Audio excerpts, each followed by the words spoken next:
Hey guys, welcome to my YouTube channel. मेरा नाम है अतुल शर्मा, सबका स्वागत करता हूँ। तो आज काफ़ी दिनों बाद वीडियो डाल रहा हूँ मैं, ऑलमोस्ट एक हफ्ता हो गया, लेकिन बीच में कुछ ना कुछ ऐड ऑन करता रहना चाहिए क्योंकि देखिए एग्ज़ाम आ रहे हैं। ऑलमोस्ट आरआरबी मीन्स का एग्ज़ाम 10-12 दिन बाद है और मैं सोचता हूँ काफ़ी मेरे भाई बहनों को मोटिवेट करते रहना चाहिए क्योंकि आप लोग काफ़ी अच्छा कर रहे हैं। काफ़ी लोगों ने एक पड़ाव पार कर लिया आरबीपीओ प्रीलिम्स का, जिसका रिजल्ट भी आ चुका है, स्कोर कार्ड भी आ चुका है, ठीक है। और नेक्स्ट पड़ाव की तरफ बढ़ रहे हैं और आई होप अगर आप अच्छे से करेंगे तो आप ये वाला पड़ाव भी पार करेंगे और मीन्स के बाद इंटरव्यू तक पहुंचेंगे। यही मेरी आपसे मतलब आपके लिए गुड विशेष है। और जैसे कल काफ़ी लोगों का स्कोर कार्ड आया, सबका स्कोर कार्ड हो गया ऑलमोस्ट। और आपने एक चीज़ नोटिस करी हुई, कट ऑफ काफ़ी कम गई है, हर स्टेट्स की ऑलमोस्ट कम गई है पिछले साल के है ना कंपेरिजन में। जैसे हरियाणा की लास्ट ईयर 61 के आसपास थी शायद, और कल जो कट ऑफ आई है उसमें 54 के आसपास गई है कट ऑफ। तो कट ऑफ तो हर स्टेट ही कम गई है। तो ऐसा क्या हुआ कि हमारा सिलेक्शन नहीं हुआ? ये चीज़ आइडेंटिफाई कीजिए यार आप लोग, जिन लोगों का नहीं हुआ है।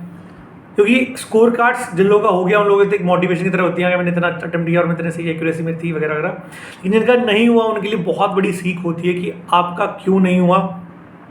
आपको ये समझना है उन नंबर से कि कहाँ आप पीछे रह गए हैं। इतनी कट ऑफ थी, यहाँ पर आप रह गए, तो आप कहाँ पे पीछे रह गए वो आपको समझना है, ठीक है। क्योंकि देखिए कट ऑफ तो डेफिनेटली बहुत कम है, ठीक है। और हाँ, कुछ लोग ये कह रहे हैं कि पेपर बहुत मुश्किल था, कुछ शिफ्ट बहुत मुश्किल थी, कुछ शिफ्ट आसान थी, नॉर्मलाइजेशन हो गई, वो हो गया।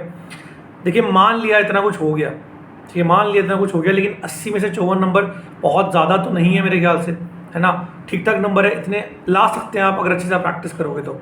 और काफ़ी ज़्यादा लोगों को मैंने देखा है कि भाई वो ना रीजनिंग में तो ठीक है, लेकिन क्वांट में 90% लोगों का हाल बहुत बुरा है, बहुत बुरा, बहुत बुरा है। पता नहीं क्यों, या तो आप प्रैक्टिस नहीं कर रहे हो अच्छे से भाई, या चीज़ें पता नहीं आप क्या सही नहीं कर रहे हो। तो अगर आप उस सब्जेक्ट की चीज़ों को समझो और उन कमजोरी को समझो जो आपसे गलतियां हुई हैं वहाँ पर, ताकि उनको आप आगे ना करो, तो शायद आपके लिए एक अच्छी चीज़ होगी। और उसको वहाँ से सीखो यार, ठीक है। उसको इग्नोर मत करो। अगर आपको लग रहा है कि हाँ क्वांट का स्कोर मेरा बहुत कम है, उसको वहाँ से सीखो और आगे बढ़ो वहाँ से, ताकि आप आगे अच्छा कर पाओ। उस चीज़ को छोड़ दो पीछे, ठीक है जी। अब बढ़ते हैं आरआरबीपीओ मींस के लिए। आपके पास 10 से 12 दिन बाकी हैं, तो आपको क्या करना चाहिए और क्या नहीं करना चाहिए, कहाँ का आपको प्रिपरेशन करनी चाहिए, कैसे तैयारी करनी चाहिए अगले 10-12 दिनों में, मैं आपको बताता हूँ, ताकि आपका स्कोर मैक्सिमम पहुंच सके। मैं मानता हूँ कि आप एक टारगेट रखें हमेशा कि इतना टारगेट मेरे को करना ही करना है, और ऑलमोस्ट 120 के आसपास टारगेट बना के रखें। कई लोग कहेंगे भैया बहुत ज़्यादा 120, तो अरे कुछ ज़्यादा नहीं है भाई, ठीक है। 120 अचीवेबल स्कोर है। 120 लेकर आओगे ना तो आप बहुत सुकून से इंटरव्यू देने जाओगे कि हाँ मैंने इतना अटेम्प्ट कर रखा है, मेरे इतने मार्क्स आ सकते हैं, कोई दिक्कत नहीं है, ठीक है जी। और ये चीज़ बहुत इंपॉर्टेंट है कि अगर आप इंटरव्यू देने जाते हो ना कहीं आपके दिमाग में चीज़ होती है कि मैंने इतना ही अटेम्प्ट किया, बिल्कुल एज पर हो सकता हूँ, मैं ये हो सकता हूँ, होती है। तो अगर आप पॉजिटिव थॉट के साथ जाओगे तो आप डेफिनेटली अच्छा करोगे। इस चीज़ को ध्यान रखें, ठीक है। अब बात करते हैं भाई मेन चीज़ें क्या करना चाहिए। देखिए आप जानते हैं आपका एग्जाम ऑलमोस्ट पास है, 10-12 दिन बाकी है। तो आप एक चीज़ तो समझें कि आप मॉक्स ज़रूर लगाएं। इस टाइम मॉक्स लगाना बहुत इंपॉर्टेंट है। तो डेली एक मॉक लगाएं, ठीक है। डेली एक मॉक लगाएं, लेकिन उसको एनालाइज जरूर करें, कहाँ गलतियां कर रहे हैं, कौन कौन से क्वेश्चन आपके मिस हो रहे हैं, किन क्वेश्चन में आप अच्छा कर सकते थे और कहाँ क्वेश्चन में टाइम ज़्यादा लग रहा है। हर एक चीज़ देखें, चाहे वो क्वांट हो चाहे रीजनिंग हो, ठीक है। इंग्लिश में देखें कि आपके कौन कौन से क्वेश्चन गलत हुए हैं, किस तरीके से गलत हुए हैं, कौन सा आप उसमें एरर कर सकते हैं, एरर कर रहे थे, कहाँ नहीं करना चाहिए था। हर एक चीज़ किस वर्ड का क्या मतलब होता है, ये चीज़ देखें, ठीक है। ऐसे आप जीए कंप्यूटर क्वेश्चन जब आप करते हैं 40, उसके उनको जरूर रिवाइज करें, ये हो सकता है 40 में एक आधा क्वेश्चन पेपर में हो, ठीक है जी। तो डेली एक मॉक लगाएं, उस मॉक को लगा के उसको एनालाइज करें अच्छे से। ऐसे ही अगर आप चाहते हैं कि कई लोग कहते हैं कि नहीं भैया डेली एक मॉक बहुत ज़्यादा हो जाता है, तो आप ऐसा कर सकते हैं, आप अल्टरनेटिव डे पे एक मॉक लगा सकते हैं कि 5-7 आपके मॉक हो जाए। प्लस आप जब जिस दिन मॉक नहीं लगा रहे हैं उस दिन आप सेक्शन मॉक्स लगाएं, आप क्वांट रीजनिंग सेक्शन मॉक्स लगाएं, ज़्यादा लगा सकते हैं। उन चीज़ को ध्यान रखें, ठीक है। नेक्स्ट चीज़, जैसे मैंने आपको बताया कि 120 का टारगेट रखिए, उस टारगेट में आप अपने अकॉर्डिंग जैसे मार्क्स बाइफरकेट कर दीजिए कि इतने इतने बांट दीजिए कि हाँ इतने इतने मेरे मार्क्स आ सकते हैं। जैसे कैसे, जैसे मैं मुझे मानता था कि जब मैं पेपर देता कि मैं इतने मार्क्स में लेकर आऊँगा, इतने इसमें लेकर आऊँगा, इसमें लेकर आऊँगा, तो ये चीज़ें पहले से बना कर लगता था। हालांकि ये चीज़ें गलत बोलते हैं कुछ लोग कि ऐसा नहीं करना चाहिए, क्योंकि आपने एक दिमाग सेट कर देते कि हाँ मैं इतने मार्क्स लेकर आऊँगा। बट ठीक है, मेरे लिए मोटिवेशन तरह काम करती थी। जैसे मान लो मैं कहता हूँ कि आप क्वांट और रीजनिंग में 60 नंबर लेकर आओ, 80 में से 60 तो मान के चलो कि लाने जो मर्जी हो जाए, और 60 भी बिल्कुल अचीवेबल स्कोर है, कोई बहुत ज़्यादा नहीं है। 33-34 तो रीजनिंग है, सबके आए, पिछले साल मैंने देखा सबके आए, बिल्कुल आए भाई। जिन्होंने अच्छे से रीजनिंग की, रीजनिंग आसान आती है और इतने नंबर आते हैं। तो क्या 26 से 27 नंबर क्वांट में ला नहीं सकते? बिल्कुल ला सकते हैं भाई, बिल्कुल ला सकते हैं। क्वांट थोड़ा मुश्किल होता है, मान लिए चलो मुश्किल होता है, लेकिन फिर भी आप 26-27 नंबर तो लेकर आ सकते हो, उसमें कोई दिक्कत नहीं है। इतने नंबर लाना ईजी है, ठीक है। तो अगर दोनों मिला के आप 60 ले आओगे तो इनके जो मार्क्स हैं 1.25 से मल्टीप्लाई होते हैं, तो आपके नंबर बन जाएंगे 75। क्वांट रीजनिंग मिलकर 75 बन जाएंगे। अब ये 75 नंबर आपको बहुत बड़ा रोल प्ले करेंगे आगे आपके सिलेक्शन कराने में, ठीक है। तो कोशिश करिए जब भी आप मॉक दे रहे हो आप टारगेट करें कि आप 60 सवाल बनाएंगे क्वांट रीजनिंग के, ताकि वो आपके एक अच्छा स्कोर को पहुंचा सके, ठीक है। दूसरा, इंग्लिश में कोशिश करिए कि 25 से 30 नंबर लेकर आ जाए, जो मर्जी हो जाए, ठीक है। अगर आप मिनिमम 25 लेकर आते हैं, 40 में से 25 में बहुत मिनिमम बता रहा हूँ, 30 भी आ सकते हैं, कि लोगों के 35 भी आए भाई, बहुत अच्छे रिजल्ट करा है, ठीक है। वो कैसे आए मुझे नहीं पता, बट आए हैं 35, मेरे शायद 28 के आसपास थे, तो 35 भी आए लोगों के। तो आप ये देखिए 25 नंबर का टारगेट रखें इंग्लिश में, और 75 होते हैं और 25 हो गए, 100 नंबर तो बन गए आपके पके पकाए। देखो हो सकता है कुछ प्लस माइनस इधर से हो जाए, कुछ प्लस माइनस इधर से हो जाए, इन चीज़ों को ध्यान रखें, बट कोई दिक्कत नहीं है, ठीक है। 20 नंबर और लाने हैं जीके में और कंप्यूटर में। कंप्यूटर में 10, मेरे तो 7-8 आए थे, बट आप 10 नंबर तो ला सकते हो यार, अगर आप ढंग से पढ़ोगे 10 नंबर आ जाएंगे, नहीं तो 7-8-10 नंबर तो आ जाएंगे। और भाई जीके में 10 नंबर लाने हैं, जीके तो 40 में 10 नंबर लाने, सोचो 40 में 10 नंबर मुश्किल आती है, मान लो यार, लेकिन एक टारगेट बना के रखेंगे इतने नंबर मेरे आ जाएंगे, मैं कोशिश करूंगा और पूरी मेहनत करूंगा। हो सकता है आपकी जीके में 15-20 नंबर आ जाए, 20 नंबर आ जाए, हो सकता है, बिल्कुल हो सकता है, अगर क्वांट में कम आ रहे हो तो कुछ भी प्लस माइनस हो सकता है, उसकी टेंशन ना ले। इसके बाद सेकंड, जैसे आपको मार्क्स को बांटा है, आप टाइम को आज ही बांटिए कि इस सेक्शन को आप इतना टाइम देने वाले हैं, सेक्शन को इतना टाइम देने वाले हैं, इस सेक्शन को इतना टाइम देने वाले हैं। और इसके लिए प्रॉपर मैंने वीडियो डाली हुई है, आप चैनल पर आप देख सकते हैं। अगर आप कहोगे तो मैं उसको इस मतलब कमेंट में और डिस्क्रिप्शन पिन भी कर दूंगा उस लिंक को वीडियो में, और आप जाकर देखिए उस वीडियो को और समझिए। और साथ साथ आप देख सकते हैं ऊपर भी चल रही है वीडियो, आई टैब में आ रही होगी, वहाँ से आप देख सकते हैं, ठीक है।